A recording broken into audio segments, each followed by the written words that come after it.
بسم اللہ الرحمن الرحیم۔ تمام اینکر صاحبان یہ باتیں کر چکے ہیں، صابر شاکر صاحب، سمیع ابراہیم صاحب بڑے میرے بہت ہی پسندیدہ لوگ ہیں، اچھی بات کرتے ہیں اور اچھی بات کو باقاعدہ میں یہ سمجھتا ہوں کہ اچھی بات ہی نہیں، اچھی سیاست کی جو ہے نا، سیاست کی بہت ہی بہترین ساخ کو دیکھتے ہیں۔ اور جس طریقے سے ابھی اینکر صاحبان باتیں کر رہے ہیں، ارشد صاحب ہیں اور وقار صاحب ہیں اور صابر شاکر صاحب ہیں، بڑے عظیم لوگ ہیں، عظیم اینکر ہیں اور عظیم تجزیہ نگار ہیں، ان کو دیکھنا چاہیے۔ سب سے پہلی بات تو یہ ہے، یہ نواز شریف ہوتا کون ہے جس کو ایک عدالت نے ڈسمس کر دیا؟ اس کو بار بار اس عدالت نے اور اس اپوزیشن نے ڈھنڈورا پیٹنا شروع کر۔ ایک بندہ ڈسمس ہو گیا ہے، بندہ ختم ہو گیا ہے، اس پلیٹ فارم سے ختم ہو گیا ہے، ایک بندہ ایک دم وہ اپنی ساکھ کھو چکا ہے، چور ہے، نہ تو اس کو حق بنتا ہے اس کے کنبے کو، نہ اس کی بیٹی کو اس طرح ناچنے کا حق بنتا ہے۔ وہ ہوتی کون ہیں یہ لوگ کہ ناچ کے پھر جلسے جلوس کر رہے ہیں؟ یہ عدالت کو ویسے تو بہت زیادہ از خود نوٹس لینے کا جو ہے نا بڑا طریقہ ہے اس کو، کہ یہ سندھ ہاؤس جیسے ان کے باپ کا ہاؤس ہے، سندھ ہاؤس پہ جی حملہ ہوا تو بہت زیادہ اس نے تمہیں آج خود نوٹس لینے کا۔ میں یہ بات کروں گا، وجہ کے کروں گا، کیونکہ میں بھی ایک ملک کا فرد ہوں اور تم فرشتے نہیں ہو ججز صاحب، تم فرشتے نہیں ہو، تم بھی اس نوکر ہو ہماری عوام کے۔ میں یہ کہوں گا کہ اگر تم از خود نوٹس سندھ ہاؤس کا لے سکتے ہو تو سندھ ہاؤس میں چھپائے ہوئے چور جو پی ٹی آئی کے ہیں اور وہ چھپائے کڈنیپ کیے ہوئے، ان کا از خود نوٹس نہیں لے سکتے کہ کیوں کیا ہوا ہے کڈنیپ، کیوں ان کو بٹھایا ہوا ہے، کیوں ان کو چھپایا ہوا ہے ہوٹلوں میں، کبھی سندھ ہاؤس میں؟ تمہیں شرم آنی چاہیے۔ میں ججوں کو بھی یہی کہوں گا، شرم آنی چاہیے تم کو۔ تم حق کے ساتھ ہوتے تو یہ ملک کبھی ذلیل نہ ہوتا۔ یہ ججز اور یہ جو اسٹیبلشمنٹ میں کچھ لوگ ہیں، یہ اگر سیدھے اور سچے ہوتے تو ہمارا ملک کبھی ذلیل نہ ہوتا، کبھی خوار نہ ہوتا۔ ان کو شرم آنی چاہیے، میں سب سے پہلی بات یہی کہوں گا، ان کو بہت زیادہ شرم آنی چاہیے۔ میں بڑے افسوس سے کہنا چاہ رہا ہوں کہ یار اب خط کے بارے میں جناب پوری اب ایک نئی بات، آپ اینکر لوگ ایک تو باتیں اتنی تیزی سے کرتے ہو، سب بتا جو اہم بات ہوتے ہیں وہ نہیں بتاتے۔ آپ کو پتہ ہے یہ جو بگٹی اور بلوچوں کے ساتھ یہ میٹنگ ہوئی ہے اور بلوچ پارٹی کے 4 آدمی ان کے ساتھ ملنے کا اعلان کیا اور ایک بیچاری نے پی ٹی آئی کے ساتھ ملنے کا اعلان کیا ہے، 5 آدمی میں سے، ان میں اس نے شہباز شریف نے کیا بات کی ہے؟ بھگوڑے کے بھائی نے ضمانت پر رہا جو ہے، چوروں کا بیٹا، چوروں کا کنبا، اس نے کیا بات کی ہے یہ بھی بتاؤ نا، شیئر کرو نا عوام سے۔ اس نے کہا ہے اگر یہ لیٹر نیشنل سیکورٹی کونسل میں پیش کیا جائے یا ہمیں دکھایا جائے، اس نے یہی کہا ہے کہ اگر یہ شو کیا جائے، دکھایا جائے، اگر یہ خط کی کوئی حقیقت اور ہے اور سچا ہے تو میں سے کیا مراد ہے؟ میں نواز شریف عمران خان کے ساتھ کھڑا ہوں گا۔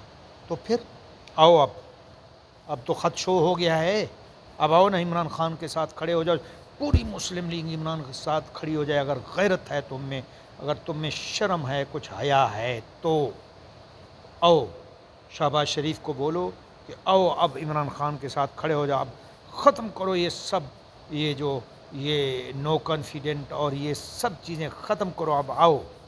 تمہارا زبان جو ہے نا اگر انسانوں والی ہے، مسلمان، یار یہ ٹی وی اتنی بڑی بڑی ٹی وی کے اینکر بیٹھے ہوئے لیکن ان کو بات کرنے ابھی تک میں کہتا ہوں کہ نہیں آتی، کہ انہوں نے یہ ذکر ہی نہیں کیا کہ نواز شریف نے کیا کہا ہے۔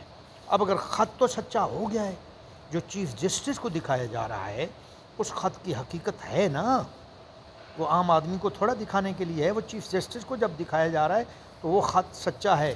اب اس کے پجامے جس کے اتارے گئے تھے نا، اس کے کیا نام ہے، یہ خاقانی کے گھٹیا ترین شکلوں والے لوگ، میں تو حیران ہوں یہ ہیں کون؟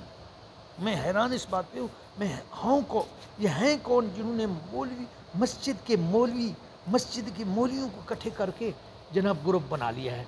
اس کی حیثیت کیا تھی؟ یہ مولویوں کی حیثیت کیا ہے؟ یہ تو مسجد کے پجاری ہیں، مسجد کی صفائی کرنے والے لوگ ہیں، مسجد میں رہیں الحمدللہ، بڑا اچھا اجر ہے، عظیم اجر ہے، عظیم کام ہے۔ یہ کہ ان کا کیا کام ہے سیاست میں آنے کا؟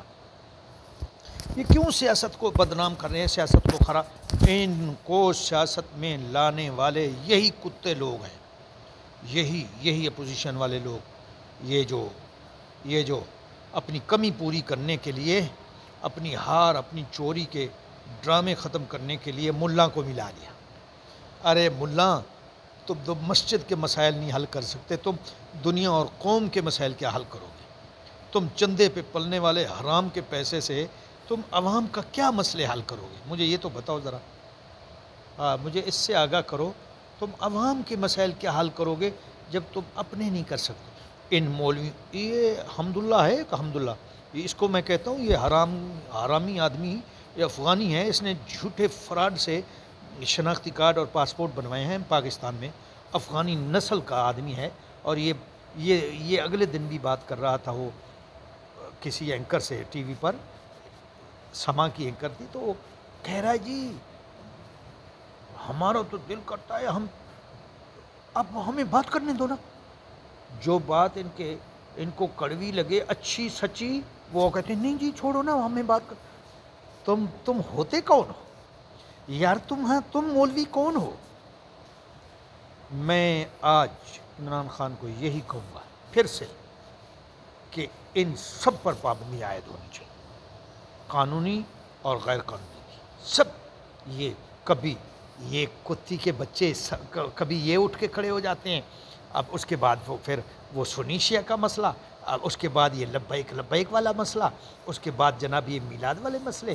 یہ کن مسئلوں سے حکومت گزرے گی؟ کن مسئلوں کو معاملات حل کرے گی؟ تمہارے مسائل کیا ہیں؟ تم ہو کون؟ سعودی عرب والا قانون لگا دیا جائے، کسی کو اٹھنے نہیں دیا جائے، کسی کو اجازت نہ ہو، کسی کو جلسہ جلوس کی اجازت نہ ہو، جب تک حکومت یہاں پہ 5 سال تک حکومت ہے، اگلے 5 سال کے لیے ہے، پھر اگلے 5 سال کے لیے ہے، جب تک حکومت ہے کسی کو جلسے جلوس کی اجازت نہ دی جائے، کسی ماں کے لال کو، کسی چڑیا کو پر مارنے کی اجازت نہ ہو۔ ان پر، یہ ایسی قوموں پر، ایسے جہالت لوگوں پر، ایسے جاہل ٹولوں پر کوئی رجسٹریشن نہ ہو، کوئی بھی رجسٹریشن جماعت کی، کسی کی رجسٹریشن نہ ہو، کوئی رجسٹر نہ ہو جماعت، سب جماعتوں کو بلیک لسٹ کر دیا جائے، حکومت اپنے معاملات اپنے حکومتی اداروں کے ذریعے سے چلائے۔ یہ کیا جو منہ اٹھاتا ہے رجسٹر کر لیتا ہے، جی یہ میری پارٹی ہے، رجسٹر؟ تیری پارٹی دہشت گرد ہے، تیری پارٹی اسلحہ بیچتی ہے، تیری پارٹی چرس بیچتی ہے، تیری پارٹی کرتی کیا ہے؟ کوئی پوچھنے والا نہیں، جی جا کے رجسٹر کرا کے شروع ہے کہ جی یہ میری پارٹی ہے، میں اس پارٹی کا بندہ ہوں، میں یہ کروں گا۔ پاکستان میں قانونی ادارے بہت غفلت کا شکار ہیں، میں حقیقت کہہ رہا ہوں۔ اب میں دنیا پھر چکا ہوں، پوری دنیا، اور یورپ کا نظام، ایشیا کا نظام، آسٹریلیا، لندن اور کینیڈا اور امریکہ کے نظام، اس سے بڑے اور کوئی نظام نہیں ہیں، جاپان اور کوریا میں چائنا کے نظام اور سنگاپور ملیشیا کے نظام سے بڑے نظام اور کوئی نہیں ہے، میں سب دیکھ چکا ہوں۔